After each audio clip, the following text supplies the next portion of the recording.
Morning, ladies and gentlemen. I'm meadsy69. Welcome back to the channel, and November is here, and of course we all know what that means. Yes, again, another battle pass. So today we are going to look at the new battle pass tank, and it is the Churchill W. In fact, if you run it with the new camouflage, or the camouflage with it, it does change to a Churchill Defender. So we've basically got a new Defender tank, and it is the Churchill. So basically it's a Churchill 7. Probably I haven't played this tank. This is going to be the first time I'm playing this tank. So I am playing it live, so the sound might be a little bit off in places. But the Churchill tanks, I'm not saying they're bad tanks, unless it's the tier 5 version, which is a very bad tank. They're boring. They are quite boring. However, like the Churchill Mark 6, it's a boring tank, but it does have a really nice gun with good DPM. So what is the Churchill W like? So the Churchill W, you got a turret is not bad at 152mm, the same as the hull. Again, but that is the same as the other Churchills. 152mm on your hull and on the turret for a tier 6 tank.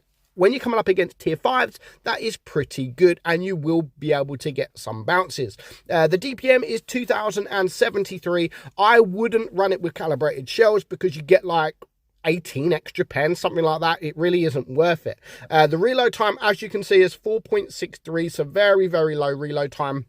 The penetration 152 on your AP and 214 on your APCR, and just 20 on your HE. You've got 160 alpha on your AP, 135 on your APCR, and 200 on your HE.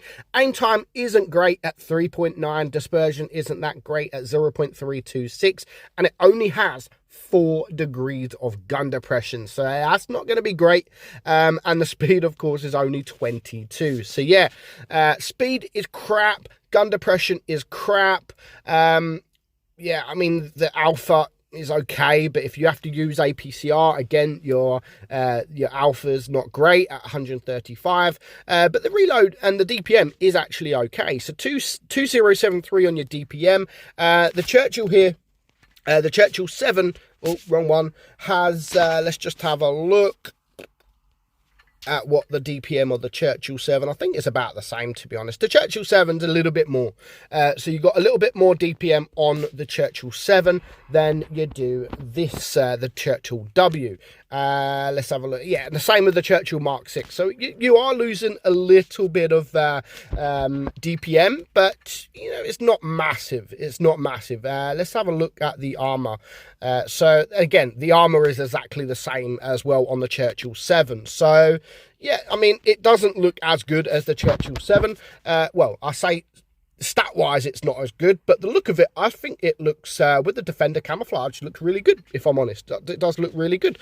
So let's just get into game, and we can see how this tank plays out. But I'm not going to think it's going to be, I'm not expecting it to be anything special.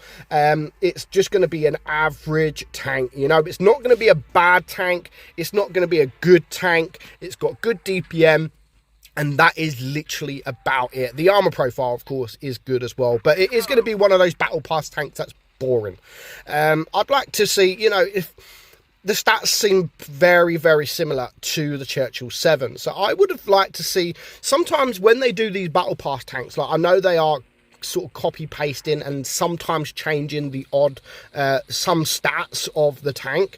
But sometimes, like, I'd like to see it a bit different, you know. The Churchill 7 has got good DPM. I'd like to see this maybe have lesser DPM, but like it goes a lot quicker, you know. I'm like that, you know. Instead of putting it almost the exact same, I'd like to see these tanks, you know, like the say like the TOG, I'd love to see where they bring in the new TOG. I'd love to see them actually, you know what, let's lower the DPM of the TOG, but let's make it extremely fast, you know, make it a lot quicker than it currently is. That's what I would like to see. So it's 2 separate tanks, and they actually play completely different. That's what I personally would have liked to seen with some of these battle pass tanks, but they're not going to do it. And you can see here the gun depression really does suck, so that's going to make me suffer. This gun depression really is going to make me suffer, so I can't even get my gun down to shoot these guys at the bottom there, so not good at all. And I can't even shoot this guy. I'm trying to hide, and I really want to shoot this this sentinel, but I'm not going to be able to at the moment. So yeah, we can't really do too much. If he's going to come up, no he's not.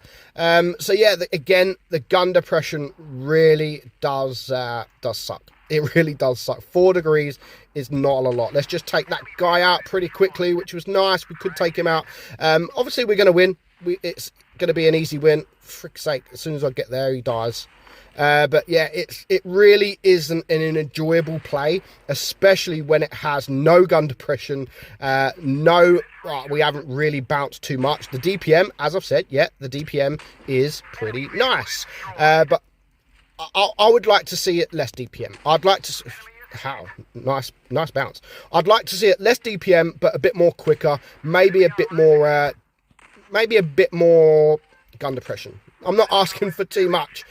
Just, you know, even if it had less DPM, like I said, give it less DPM, but more gun depression.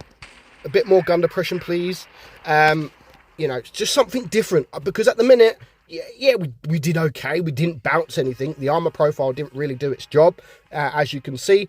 But yeah, just, I'd love for Wargaming, you know, these Battle Pass tanks are the perfect fit to make something different.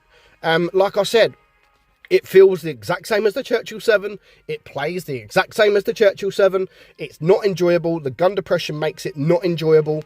And I just think Wargaming should start changing these battle passes up. You know, they've made some tanks that are really, really good. You know, there's really good battle pass tanks in tier 7. You know, but the Blasteroid, for instance, it is worse than the TOG, but maybe, like I said, give it less DPM, but more speed. I'd love to play a quick TOG. You know, I'd absolutely love to play a quick TOG. It looks the same, but there's some characteristics that are different. And that's how they should start going about these tanks. You know, there's no point just copy-pasting a tank. What's the point? I'm not going to ever play it. But yet, if they made it quick, like I said, like the TOG, if they made the TOG quick, but less DPM, I might play the TOG because it's much more enjoyable than the original TOG. Yes, it doesn't have the DPM, but it will be a lot quicker. And when I mean quicker, I don't mean like 2 kilometers. I mean like 10 kilometers. You know, how good would that be? A 30, 40 kilometers per hour TOG running around. Amazing. It would be absolutely amazing. So I do think Wargaming need to change some of these characteristics. And again, with the Churchill here, no different really at all to the Churchill VII. I don't even know what's better. As you can see, the DPM, the turret, the armor's the same. DPM is actually better on this tank. I think the penetration, 148 may be different. The alpha, yeah, there's not really too much. The aim time is better, but there's not too much. So is it worth it? Of course. I will always say the Battle Pass tanks are worth it, because $5, you could probably get it cheaper with Amazon or Huawei. So you could probably get it for $2.50, maybe $3, and you're getting all the rewards and the tank. But this time round, Wargaming have made some good Battle Pass tanks, but I'm afraid this time round, yes, it looks fantastic. It just doesn't feel fantastic, and it feels kind of boring. So I hope you enjoyed today's video, guys. I'm meadsy69, and I will catch you all soon. Bye-bye.